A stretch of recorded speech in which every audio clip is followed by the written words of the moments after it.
There are people who live so long in isolation they forget how to be human. I just wanted a quiet escape, a cheap trailer in the woods, peace and snowboarding. But I got Marvin instead. The last night I stayed there, I saw him, standing completely still in the woods, arms stiff by his sides, eyes locked on my front door. What he shouted next, I still hear it when I try to sleep. If stories like this keep you up at night, subscribe to the channel and hit the like button. You're gonna need someone with you when it gets darker. I bought a mobile home outside Pine Creek, Colorado. Not fancy, 2 small bedrooms, 1 bath, a creaky little deck. Just a spot to snowboard and get away from the chaos of Denver. First time I went, my parents came with me to help decorate. We hauled in furniture from a local outlet in my dad's truck. That's when Marvin showed up. He walked over from the trailer on lot 6. Tall, wiry, with deep-set eyes and a sun-warped Carhartt jacket. His smile was too wide and his eyes lingered too long. "You the new guy?" he asked, voice gravelly with a weirdly melodic drawl. He stayed longer than polite conversation called for. Just stood there watching us carry furniture inside. My dad tried chatting, but Marvin mostly stared. 2 weeks later I came alone. Dropped off some snowboarding gear and set up the Wi-Fi. Maybe 5 minutes after I pulled in, Marvin walked into my trailer. No knock. Just stepped inside. "Place is shaping up nice," he said, already standing in my kitchen.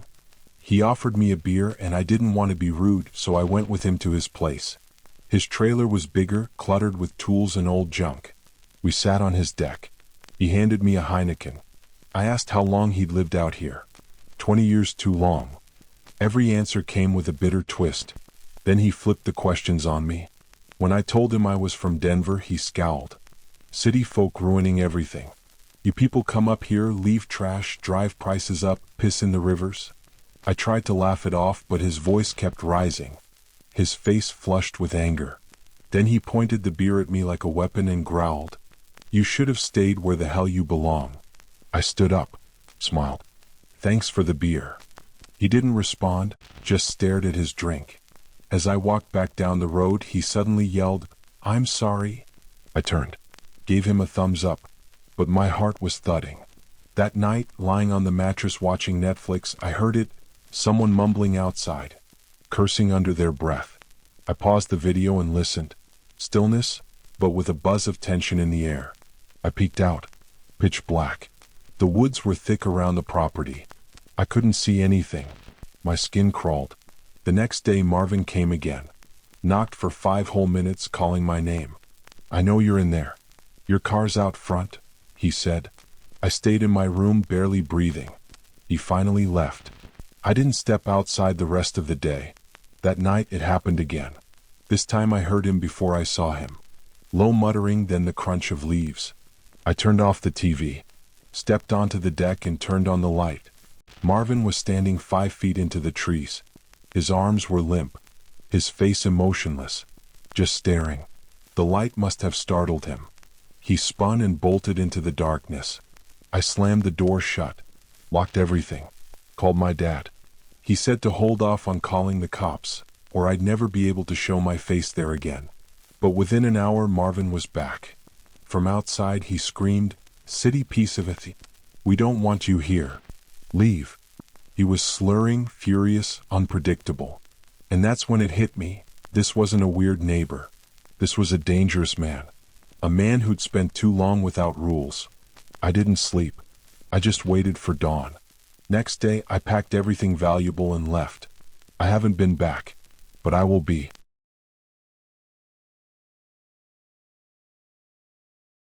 The first knock was soft. The second came harder.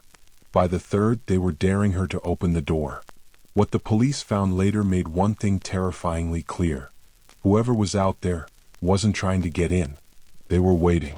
If you like stories that get under your skin, leave a like and subscribe. You'll want someone with you by the time this one ends. My name's Lucas. I was 7 when it happened. We lived in a narrow duplex at the edge of Ashford, Kentucky, a place where the neighbors kept to themselves and the streetlights only worked half the time. It was the kind of neighborhood where everything looked quiet, but never really felt safe. I don't remember the full night, just pieces, flashbulbs of memory. But my mom, she remembers everything. That evening had been calm. My twin brother Alex and I were asleep in the shared bedroom. My baby sister was in her crib across the hall. Mom had tucked us in early. She says she was exhausted and just wanted a few hours to herself. Dad was away again on one of his long delivery runs. He drove for a freight company back then, gone 3 nights a week. He always called before bed, and that night was no different. Mom told me later she had just gotten off the phone with him. She was about to head to bed herself when she heard the first knock. It was soft. Too soft. Knock. Knock. She froze, her hand still on the light switch. She turned and looked at the door from across the living room. Nothing. No silhouette behind the frosted glass. No shadow crossing the porch light. But she knew she'd heard it. The sound was deliberate, not wind. Not wood creaking. It was the sound of someone pressing knuckles to the front door. Carefully. She walked over slowly. Paused. "Hello?" she called out. "Who is it?" Nothing. Just the humming of the old fridge and the distant rustle of leaves outside. She unlocked the deadbolt but didn't open it. She leaned to the side, peering through the window next to the door. The driveway was empty. Porch light flickering. No one. If this were your house, would you have opened the door? Drop your answer in the comments, and if you're new here, hit subscribe. We're just getting started. Mom chalked it up to a prank. Some local teen messing around. But something about the silence afterward made her skin crawl. She turned off the living room light and went back to her bedroom. Then, about 25 minutes later, boom, boom, boom. 3 loud bangs on the door. No hesitation this time. She shot up from the bed, heart in her throat. This time she grabbed my dad's shotgun from under the bed. She didn't even bother looking out first. She just picked up the weapon, flicked off the safety, and stood by the hallway wall listening. No voice, no footsteps, just stillness. The kind of stillness that comes right before something breaks. She crept to the front window, looked out through the curtains, slowly. The porch was still empty. The yard shadows. Nothing moved. But she said it felt like the air outside was holding its breath. She whispered to herself, "You're not getting in. I don't care who you are." Then came another knock, lighter this time. Tap, tap, tap. She walked to the door, shotgun at her side, and shouted, "If you're still out there, I'm calling the police." Nothing. Not even a retreating footstep. Just the old trees swaying in the wind, and her own breath echoing in the dark. By now she was in full defense mode. She never told us what was happening that night. She didn't want to scare us. She pulled a chair to the center of the living room, turned off every light, and sat in the dark with the shotgun across her lap. She waited, listening. Then she heard something. Not a knock. Not a voice. Footsteps. On the side of the house. Slow. Dragging. She held her breath. Her hand tightened on the barrel. The steps passed the living room window, then stopped. And then, the sound of metal. A soft clink against glass. Followed by a scrape. Then again. Someone was trying to pry open the window. Mom stood, took 2 steps, and shouted, "I have a gun. You try that again, I shoot." The sound stopped instantly. 5 seconds passed. 10. Then she heard movement again, this time from the backyard. She ran to the kitchen window. Looked out. Just enough moonlight to make out movement. A figure retreating behind the tool shed. She dialed 911. Whispered into the phone. The dispatcher kept asking her to stay calm, but her voice trembled. By the time the police arrived, around 2:10 a.m., everything was silent again. They searched the property. 2 officers, flashlights, calm voices. My siblings and I were awake by then, sitting on the couch, rubbing our eyes, still half dreaming. 1 officer knocked on the door after the sweep. He was holding something. It was a coiled strand of barbed wire, about 4 feet long. Twisted, old, but sharpened at the tips. The way it was bundled, it looked intentional. Like a weapon. "This yours?" he asked. My mom shook her head. "It was beside your front door. Hidden in the flower bed." "He dropped it," the officer said. "If you'd opened the door when he knocked, he might have used this. If that makes your stomach drop, you're not alone. Stay with me." What they found next made it even worse. Like the video if you're still here, and remember, this isn't fiction. At dawn, police returned to investigate the area again. This time they followed footprints, pressed into the dewy grass and dirt. They led from the driveway to the porch to the window, and around to the back, right to the window of my room. They found fresh scrape marks on the windowsill. Someone had tried to wedge it open with a screwdriver or knife, unsuccessfully. The wooden frame had nicks, tiny splinters. They also found a spot where the figure must have crouched, hidden for some time. The grass flattened, mud scraped. It was clear they had waited. Mom told the police she suspected someone. His name was Carter Myers. He lived 2 units over. No wife, no kids. Quiet. Too quiet. Carter was the kind of neighbor who never smiled, never said hi, but he was always watching. Mom had seen him behind his curtains a few times, staring into our window, not blinking, not moving. She noticed a pattern too. He always seemed to know when Dad was out of town. He'd walk his trash out late on the nights Dad was gone, pause near our driveway, linger just long enough to be noticed, and sometimes she caught him looking at her through the blinds. Never in daylight, always after dusk. She had reported him once, to management. Nothing happened. After the barbed wire night, she told the officers her suspicions. But without evidence, they couldn't do much. We moved 3 months later. Dad changed jobs. We went to a town farther south, somewhere with more lights, more neighbors, more safety. Or so we thought.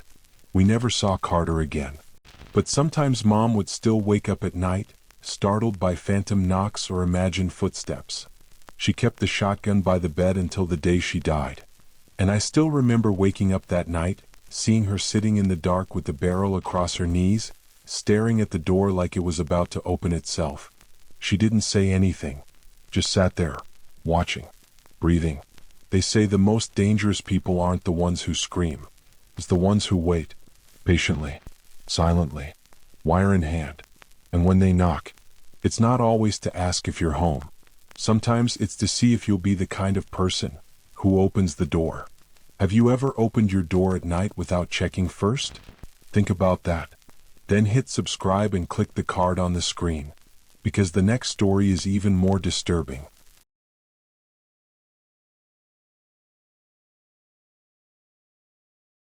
Ashford, Kentucky.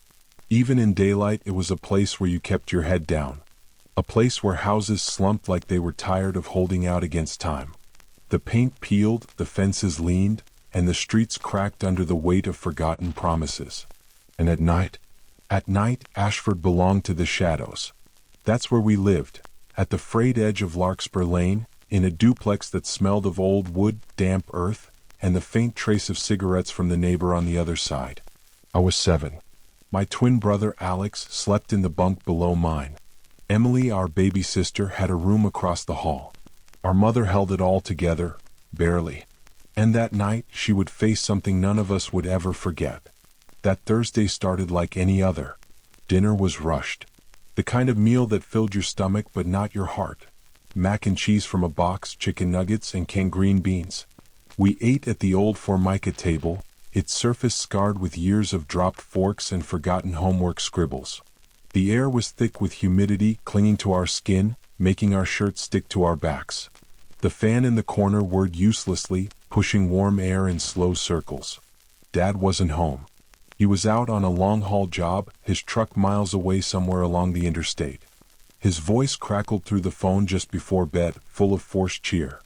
"I'll be home Saturday. Be good for your mom." Mom smiled as she listened, but her eyes kept flicking to the back window, watching the night gather its shadows outside.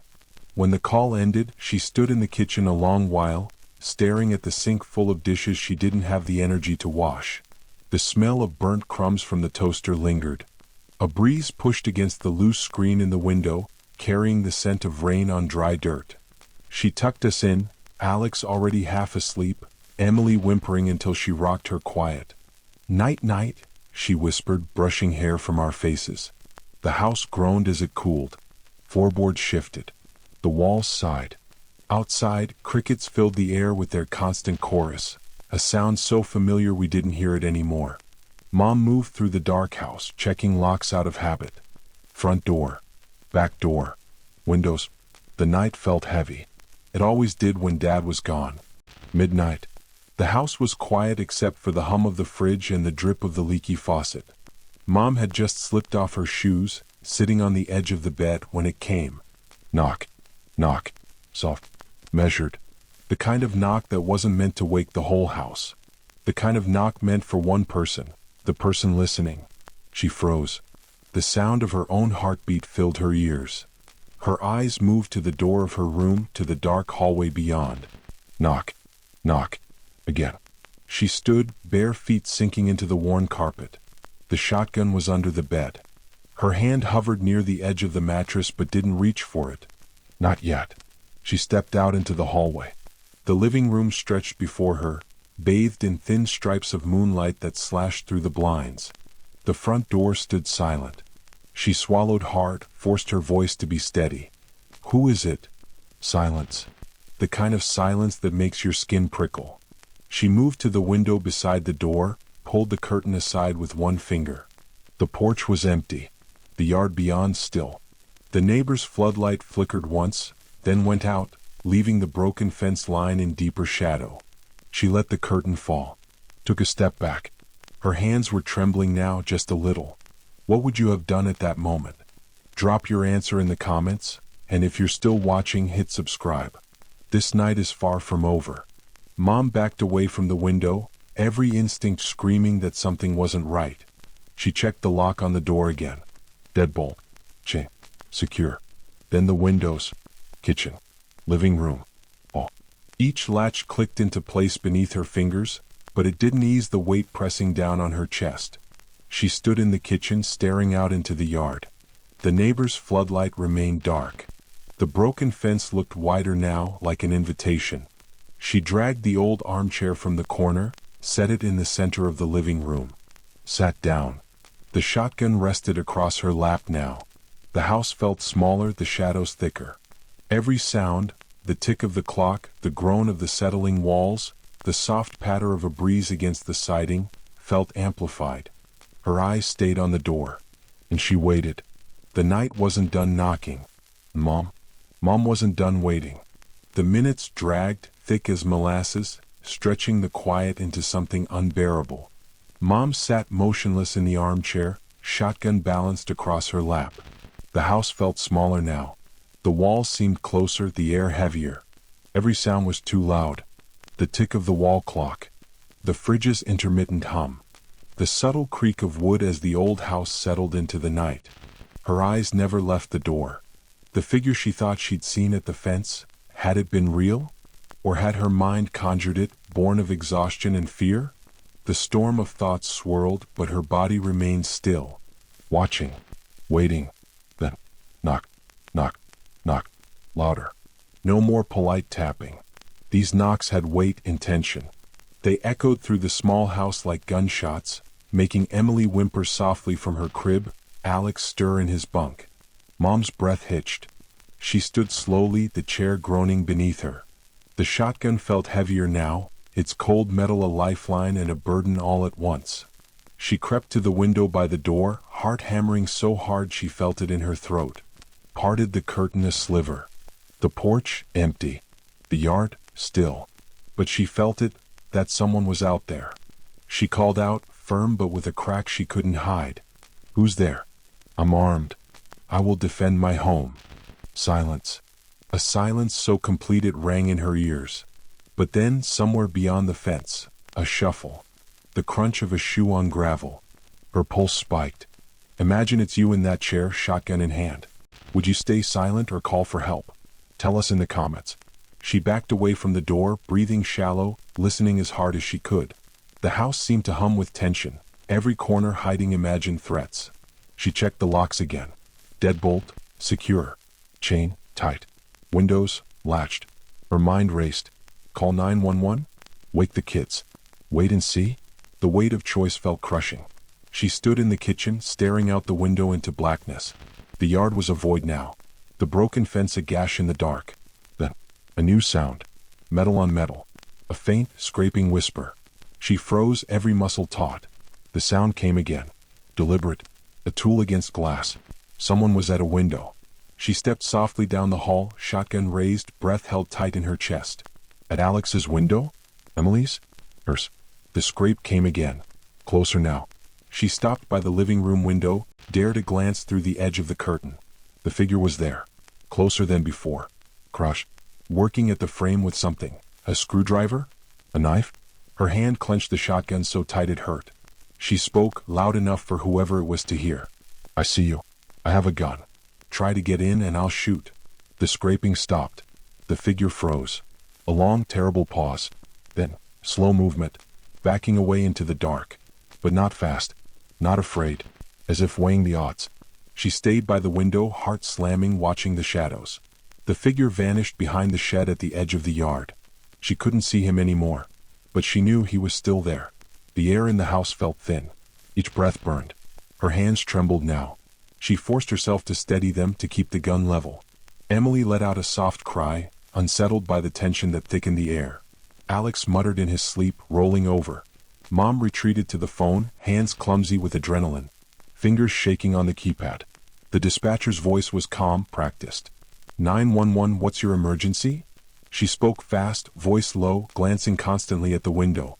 There's someone trying to break in. They've been knocking and now they're trying the windows. I have a shotgun. Please send someone. The dispatcher reassured her. Officers were on the way. Stay inside. Stay armed. Don't open the door for anyone but the police. The next 10 minutes felt like hours. She moved between windows, trying to track shadows that refused to stay still. Footsteps outside. Soft, then stopping. Starting again. At one point she thought she saw him near the back door, just at the edge of the porch light's reach. Another time near the fence again. Always watching. Always waiting. Finally. The sweep of headlights. The crunch of tires on gravel. Red and blue strobes painted the yard in violent color. 2 officers stepped out, flashlights cutting the dark. Mom cracked the door, shotgun at her side, voice tight with relief and lingering terror. He was here. Trying to get in. I swear he was here. The officers nodded, split up to circle the house. She waited at the door, legs weak beneath her, breath ragged. When they returned, one of them held something in a gloved hand. A length of barbed wire. 4 feet. Quote, "Does this belong to you?" She shook her head. It belonged to him then, the officer said. He was waiting for you to open that door. Her knees nearly buckled. The barbed wire glinted in the officer's light, a twisted coil of silent intent. Mom stared at it, heart pounding, mind reeling. She had known terror before. The kind of fear that comes with being a mother, raising children in a town that eats hope for breakfast. But this was different. This was the fear of what might have been. The officer's voice broke through her haze. You were smart not to open the door, ma'am. That wire wasn't left there by accident. He looked at the yard, the dark beyond the fence. He was waiting for you to come out. Morning felt unreal. The sky was pale, the air still thick with the scent of rain that never fell. Police returned at dawn, flashlights and notepads in hand. They searched the yard, the house, the street, and they found them. Footprints in the dirt circling the house, leading from the front porch around the side to the back door, and stopping at my bedroom window. Small marks on the sill where a tool had tried and failed to pry it open. A patch of grass flattened beneath the window where someone had crouched. Watching. Waiting. Mom didn't want to say it at first. Didn't want to believe it. But when the officer asked, "Anyone around here give you a bad feeling?" she heard herself answer. Carter Myers. 2 units down. The name tasted bitter in her mouth. Carter, the man who always seemed to be at his window. Carter, who never spoke, never waved, just watched. Carter, who always seemed to know when Dad was away. She'd caught him looking before. Once, twice, more. His curtain would sway just slightly, revealing his pale face in the gap. The officers nodded, took notes. But no proof meant no action. Could have been anyone, one said. Could still be out there. Be careful, said the other. Mom locked the doors tighter. Checked the windows twice, 3 times a night. Sleep became a stranger. Life tried to go back to normal. But normal had changed. Every knock at the door made Mom flinch. Every shadow outside became a threat. She kept the shotgun closer. Kept the kids closer. Nights became endless vigils. And Carter. Carter still watched. Within 3 months we were gone. Packed up what we could. Left what we couldn't. A fresh start in a new town. New locks. New shadows. But the memory came with us. Mom never slept the same again. She kept the shotgun by the bed until the day she died. You never really know who lives beside you. Behind the curtains. Behind the polite nods. You think you do. You hope you do. But some nights you find out the truth. The truth that the quiet ones are often the most dangerous. The truth that not opening the door doesn't save you, it just buys you time. Have you ever wondered what your neighbor sees through your windows at night? Subscribe to the channel and click the card on the screen for the next story, because what happened next door might be even worse.